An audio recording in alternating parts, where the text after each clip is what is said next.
بسم اللہ الرحمن الرحیم۔ ناظرین السلام علیکم، آپ دیکھ رہے ہیں صابر شاکر کو یوٹیوب چینل پہ۔ آج ہے 12 مئی سال 2020 اور دن ہے آج منگل کا۔ آج 2-3 خبریں جناب امپورٹنٹ ہیں، اس کے بارے میں آپ سے شیئر کرتے ہیں آپ سے۔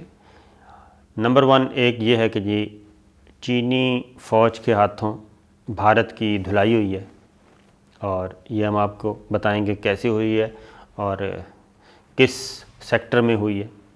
ٹھیک ٹھاک پٹائی کی گئی ہے اور بالآخر بھارتی فوج جو ہے وہ منہ ترلے پہ آئی اور معافی تلافی ہو کر کے جان چھڑوائی، یہ آپ کو بتاتے ہیں۔ دوسرا کہ پس پردہ کیا ہو رہا ہے، کیونکہ قومی اسمبلی کا سیشن، سینٹ کا سیشن شروع ہو چکا ہے، اور اس کے پیچھے بند کمروں میں کیا ہو رہا ہے۔ ایک تو ہم کو نظر آ رہا ہے نا کہ سامنے ایک ہے بند کمرے میں کیا ہو رہا ہے۔ بظاہر بہت زبردست دنگا فساد، لڑائی شڑائی چلی۔ کل آپ نے قومی اسمبلی کا سیشن دیکھا ہوگا، اور ایک دوسرے پہ ٹھا کی ہے جناب۔ بلاول بھٹو زرداری، خواجہ آصف صاحب اور مراد سعید، شاہ محمود قریشی، واک آؤٹ اس طرح کا کیا ہے۔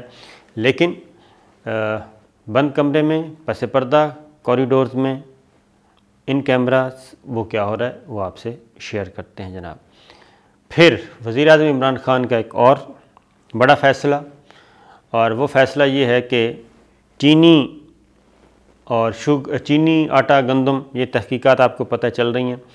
بیانات ریکارڈ ہو گئے ہیں، اور بیانات ریکارڈ ہونے کے بعد مسلم لیگ نواز میدان میں آئی تھی، اور مسلم لیگ نواز نے میدان میں آ کے کہا تھا جناب بڑے زبردست طریقے سے کہ جناب ہمیں بلایا جائے اور ہم پیش ہوں گے، تحقیقاتی کمیشن ہمیں طلب کرے اور ہم بھی اس میں کچھ چیزیں رکھنا چاہتے ہیں، ہم ثبوت دیں گے۔ تو بالعموم یہی ہوتا ہے کہ اس طرح کی درخواست ریجیکٹ کر دی جاتی ہے۔ یہ خبر میں آپ کو شیئر کرتا ہوں، لیکن ایک آپ سے ریکویسٹ کر لوں کہ چینل سبسکرائب ضرور کر لیں جناب۔ ویڈیو پسند آئے تو لائک ضرور کیجیے، چینل سبسکرائب کریں، بیل آئیکن کو کلک کریں، اور شیئر بھی کریں زیادہ سے زیادہ، تاکہ ہماری آواز دنیا بھر میں پہنچے۔ تو صورتحال یہ ہے کہ مسلم لیگ نواز کا یہ خیال تھا کہ جناب یہ تو بات نہیں بنے گی، اور ہمیں یہ بلائیں گے نہیں، تحقیقاتی کمیشن ہمیں طلب نہیں کرے گا، ہمارے اسٹیٹمنٹس ریکارڈ نہیں کرے گا، اور ہم اس پہ پالیٹکس کرتے رہیں گے۔ لیکن ہوا یہ کہ وزیر اعظم عمران خان سے دبے لفظوں میں پوچھا گیا، تو انہوں نے کہا کہ بھئی یہ خبریں آ رہی ہیں، تو آپ شہزاد اکبر صاحب سے بات کی، انہوں نے کہا کہ آپ سب کو بلائیں جی، جو آواز آنا چاہتا ہے، جو ثبوت دینا چاہتا ہے، بالکل اس میں فری ہینڈ دیں آپ، کوئی ضرورت نہیں ہے کسی سے ڈرنے کی، اور اس میں جو بھی ملوث ہوگا مجھے اس کی کوئی پرواہ نہیں، اس کو اپنا خمیازہ بھگتنا پڑے گا۔ شاہ خاقان عباسی صاحب اور ایک اور ان کے رہنما ہیں جناب، وہ پہنچ گئے FIA ہیڈ کوارٹر۔ تحقیقاتی کمیشن نے ان کا اسٹیٹمنٹ ریکارڈ کر لیا، اس میں انہوں نے کہا کہ جناب آپ اسد عمر صاحب کو بلائیں، ان کو کیوں نہیں بلا رہے، سارا کام تو انہوں نے کیا ہے۔ پھر مسئلہ آیا، اور پھر مسلم لیگ نواز کا یہ خیال تھا، یہ کیلکولیشن تھی ان کی کہ ہم نے چونکہ کہہ دیا ہے، اور اسد عمر صاحب بہت تگڑے وزیر ہیں، اس وقت وفاقی وزیر ہیں، تگڑے ہیں، اور NCC کے سربراہ ہیں، اور اس وقت ان کے ملٹری لیڈرشپ کے ساتھ بھی بہت اچھی انڈرسٹینڈنگ ہے، اور آپ کو پتہ ہے NCOC اس وقت بہترین اور اعلیٰ ترین فورم ہے جناب۔ یہ کرونا کرائسس اس وقت جو چل رہا ہے، اس سے نمٹنے کے لیے جتنے بھی اہم فیصلے اور اہم کام ہو رہے ہیں وہ سارے اس NCOC کے تحت ہو رہے ہیں، اس امبریلا کے نیچے ہو رہے ہیں۔ تو یہ جب بات کی تو اسد عمر صاحب نے کہا میں تو خود جناب میں کہہ چکا ہوں کہ مجھے بلائے کمیشن، تاکہ میں بتاؤں ان کو کہ کیا فیصلہ ہوا تھا اور پس منظر کیا تھا۔ لہٰذا جناب FIA نے اسد عمر صاحب کو بھی سمن کر لیا ہے۔ وفاقی وزیر، سینئر موسٹ PTI کے رہنما اسد عمر صاحب کو بھی طلب کر لیا ہے FIA نے اسٹیٹمنٹ ریکارڈ کرنے کے لیے کہ آئیں جناب، آپ کی طرف بھی انگلیاں جا رہی ہیں۔ تو یہ ایک ڈیولپمنٹ ہوئی ہے۔ اب یہ مسلم لیگ نواز نے جو سوچا تھا وہ اصل میں ہو نہیں سکا. ان کا خیال تھا کہ وہ پہلی بات ہے کہ ان کو نہیں بلایا جائے گا, ایف آئی اے نے ان کو بھی بلا لیا. پھر ان کا خیال تھا کہ ہمارے کہنے پہ اسد عمر صاحب کو نہیں بلایا جائے گا, ایف آئی اے نے ان کو بھی بلا لیا. اب اس میں ان سے غلطی ہو گئی ہے, پی ایم ایل این سے.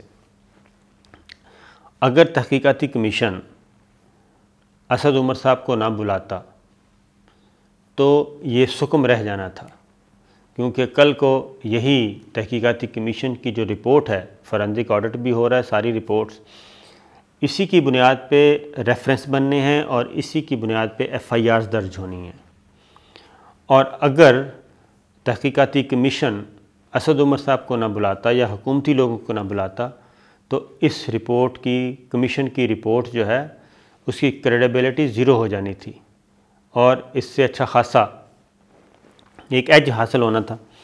لیکن جناب آپ کو پتہ ہے کہ واجد ضیاء صاحب جو ہیں وہ کافی سمجھدار آدمی ہیں اور پاناما کے بھی وہ سربراہ تھے, پاناما تحقیقاتی کمیشن کے بھی, اور اس کا جو ملوث لوگوں کا انجام ہے وہ آپ کو پتہ ہی ہے کیا ہوا ہے.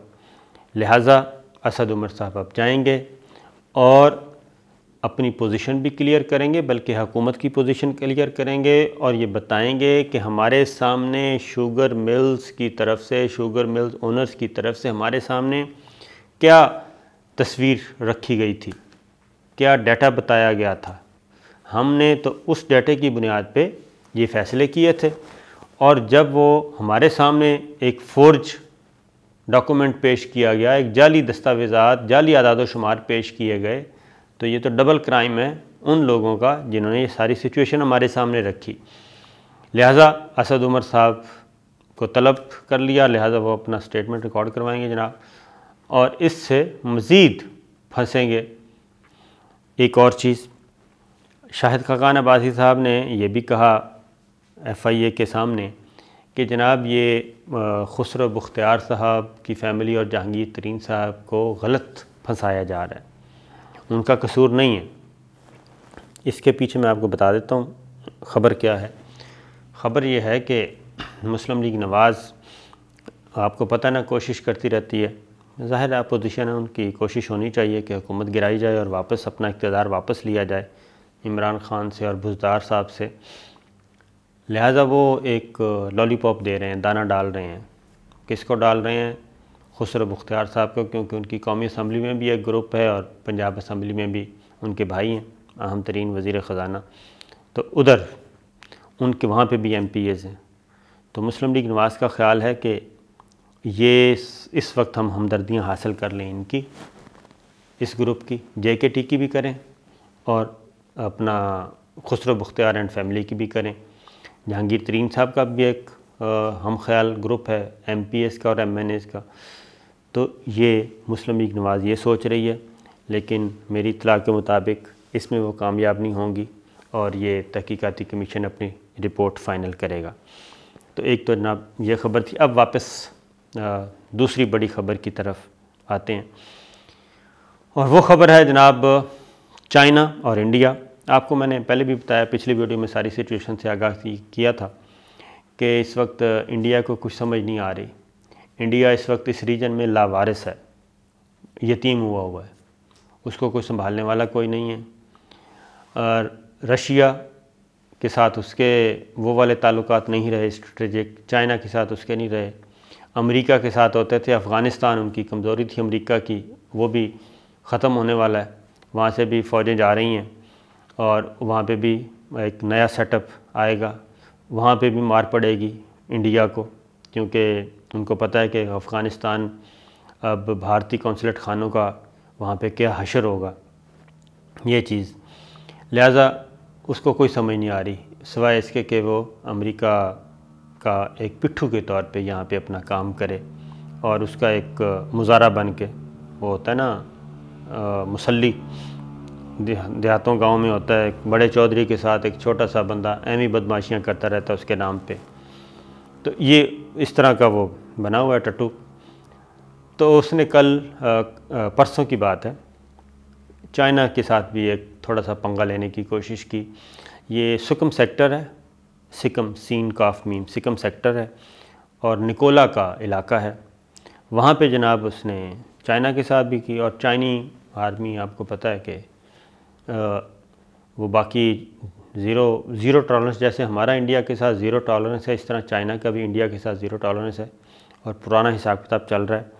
پہلے دن سے ہی چائنا پاکستان کے ساتھ ہے، اور انڈیا اس چیزوں ان کو ذرا تھوڑا سا دیکھتا ہے۔ پھر اس طریقے سے سی پیک کو سبوٹاج کرنے کے لیے اس وقت امریکہ کے ساتھ جو سب سے اہم ترین ٹول ہے وہ انڈیا ہے، وہ خواہ کے پی کے میں ہو یا ادھر بلوچستان میں ہو، سندھ میں ہو، یہ ساری جہاں پہ بھی یہ انڈیا کام کر رہا ہے، کیونکہ ڈائریکٹ جو انٹرنیشنل آپ کو پتہ ایجنسیز ہیں وہ آگے ہائر کرتی ہیں لوکل ایجنسیز کو، انٹیلیجنس ایجنسیز کو۔ تو را جو ہے اس وقت انہی سپر پاورز کی انٹیلیجنس ایجنسیز کی ایک یہاں پہ چھوٹی سی سٹپنی کے طور پہ وہ کام کرتے رہتے ہیں، پے رول پہ پیسے لیتے ہیں اور اپنے کرتے ہیں، جی ہم کرتے ہیں یہ کام۔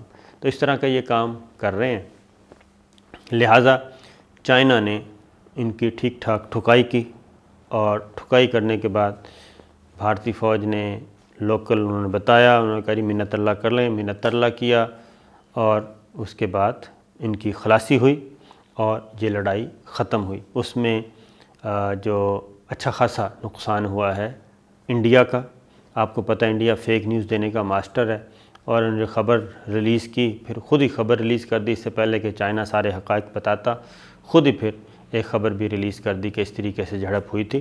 تو جناب یہ تو بھارت کو، میرا خیال ہے بھارت کے آج کل دن جو ہیں ستارہ گردش میں مزید مار پڑنی ہے۔ تو جناب اب تک کی یہ تھیں تازہ ترین اطلاعات، انشاءاللہ اگلی ویڈیو کے ساتھ پھر ہوں گے۔ اجازت دیجیے سر، اللہ حافظ۔